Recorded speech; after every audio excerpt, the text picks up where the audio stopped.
discipline as the only moral safeguard for families in the present time.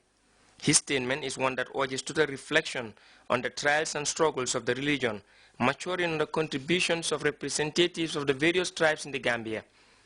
The President of the Supreme Islamic Council, Alhaji Muhammad Lamin Toure, appealed for the constant monitoring of behaviors that contravene Islam, whilst the Emir of the Ahmadiyya Muslim Jamaat, Baba Trawole, pleaded with the President to use his prerogative of mercy to effect the release of some deserving inmates in honor of the occasion. His plea aroused strong support from within Cabinet, with the Minister of Higher Education, Research, Science and Technology, Dr. Mamadou Tangara, and that of Lands and Regional Administration, Mamadou Akebayo, back in this emotional moment. This was met with a rational explanation, with the Gambian leader referring to the case of Dr. Njoguba and Lamin Jobate, arguing the two will have to face the full force of the law. He said he could not remember the number of times he had to warn the two, and their refusal to learn from the bruises he had with them. President Jammeh explained he resorts to the courts to prove his evidence, and that he is sacked for a reason, and that it is the role of the elders to rein in culprits when they realize the person is going against the law. He expanded on the use of his prerogative right to inform the gathering that he will approve the release of the 19 inmates listed once the committee, comprising the Ministry of the Interior and the Attorney General Chambers, formally present him their names. The Gambian leader went on with an address revolving around discipline, religious tolerance, marriage, and the interpretation of Islam to appeal for unity in the Islamic world, describing the current problems Muslims are faced with as disturbing. He tasked the Supreme Islamic Council to embark on a sensitization campaign to draw attention to the mistreatment of women in marriages and to apply logic to sensitive issues such as the sighting of the moon, saying technology has made communication easier. Speaking earlier, the Vice President, Her Excellency Ayah Dr. Aissatou Njie Seydi, delved deep into the complex issue of forgiveness and who deserve to be forgiven to justify the challenge President Jammeh may confront in applying the instrument. The Secretary General and the head of the Civil Service, Mamadou Sabali, who doubles as the Minister for Presidential Affairs, called on the elders to rein in family members tarnishing the image of the country online and to immortalize themes issued by the President on such occasions. The Minister of Fisheries, Mas Aksigai, touched on the history behind the schedule and its effectiveness in bridging the gap between the executive and the religious leaders. The session was rounded up with prayers from the Gambian leader himself and later presented the elders a token of $500,000 as salibu. Abdul Njai, GRTS. Well, the press corps was also lucky to have our part of the salibu. Meanwhile, His Excellency, the President of the Republic of the Gambia, Sheikh Professor Alhaji Dr. Yahya A.J.J. Jammeh, acting under the powers conferred on him by Section 82, subsection 1A of the Constitution of the Republic of the Gambia, has decided to exercise his prerogative of mercy on the occasion of the Holy Feast of Eid al-Fitr. In this vein, His Excellency the President has decided to pardon the following persons to be released from custodial sentence: Yahya Drame, Mam Kante, Lamin Jaite, Katim Jai, Keba Baro, Alaji Boy, Abdullah Kuyate, Usainu Kamara, Njaga Fall, Mam Yunusa Jallo, Alaji Yunusa Bari, and Senegalese nationals Ibrahima Vex Koli, Sidat Jaju, and Babukar Dukure. Abdul Karim Lee, Ahmadu Tijan Jallo, and Delphine Koiba, all from Guinea-Conakry, as well as Omar Ba, a Bissau Guinean, and a Liberian Darling Wormer. While festivities like Korite afford people to visit their families and loved ones, but for children it means going out to their homes to seek for what is locally called salibo. Our farmer Fofana spoke to Dr. Omar Ja Jr. on the significance of Korite itself and how it fits into socialization.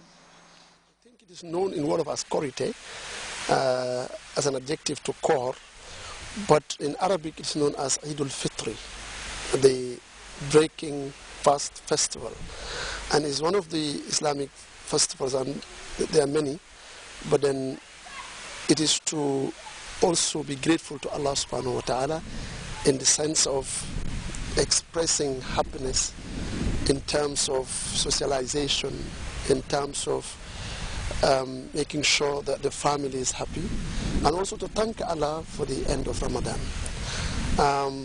The way that it was done by the Sunnah is to pray 2 rak'ah, after which you have a sermon in which the Imam will remind the audience about their obligations during the day, most of which are to socialize, as to express mercy, especially with the orphans, when you have an orphan at least, and also to share with the poor and the needy during the day, and also to forgive. Because the problem that we have in the Muslim world is hearts that are not pure. It is the day that we use to cleanse our hearts, to purify, to socialize, to cleanse grudge and hatred and envy from our lives, and also to visit each other, because we are so trapped in the material world, so much so that we lack that touch, that social touch. So today is a day of visiting one another, allowing children, of course, to visit families, but not to overdo it, as I sometimes see nowadays. Yesterday when I was passing at Kairaba Avenue, I could see the teenagers, youngsters who are supposed to be at home at that particular moment in time. I think it is important that we do it, but we do it the way that the Prophet used to do it, but we don't overdo it by being attracted through the material life so much so that we lose children that day. So it is very, very important. So you don't have time, but finally, how does Salibo fit into this socialization process? I think Salibo... Dr. Omar Jah Jr. there talking to GRTS's Farmer Fofana.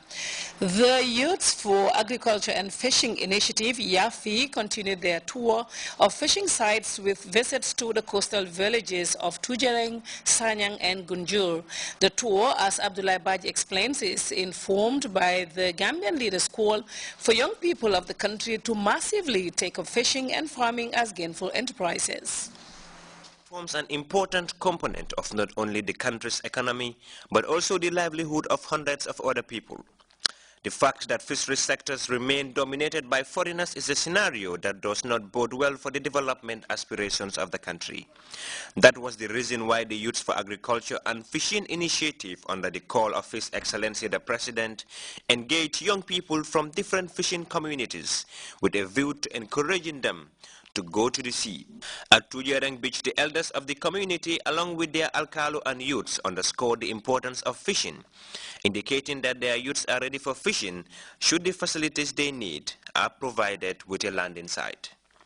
Elsewhere in Gunjur, YAFI members discussed their plans which were embraced by community, particularly the young people. The youths of the coastal settlement also made their needs known to the committee and gave them a statistic of fishing equipments, the number of Gambians and non-Gambians involved in fishing in the area. Their final destination for the day was Sanyang, where issues revolving around marketing, the need for more ice plants and expanding the initiative to cater for aquaculture were highlighted. Responding to this, the chairperson of the National Enterprise Development Initiative, NEDI, who doubles as a member of YAFI, had this to say. We will be there after providing the equipment. We will be there also to make sure that we have the relevant mechanism as to how to market and how to link them to the concerned stakeholders, like the banners, you know, the public, the communities, and even far away, you know, partners that may need fish, and even outside the country. All those mechanisms will be put in place to make sure that that is well facilitated. The National Youth Mobilizer, having expressed delight at the response of the youths, believe young people are now ready to explore the opportunities at their disposal. If you look at the tour, I'm definitely, you know, impressed with what I have just seen, you know, with all these 3 destinations that we've went to.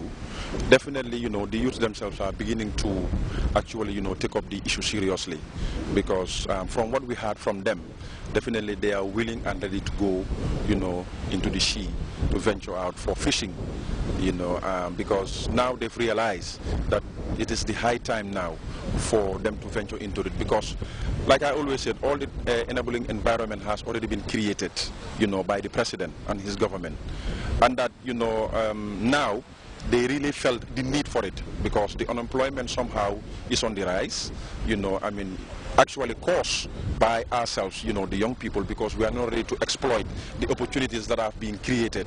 So you will realize that, you know, you will cause poverty that is being caused by oneself.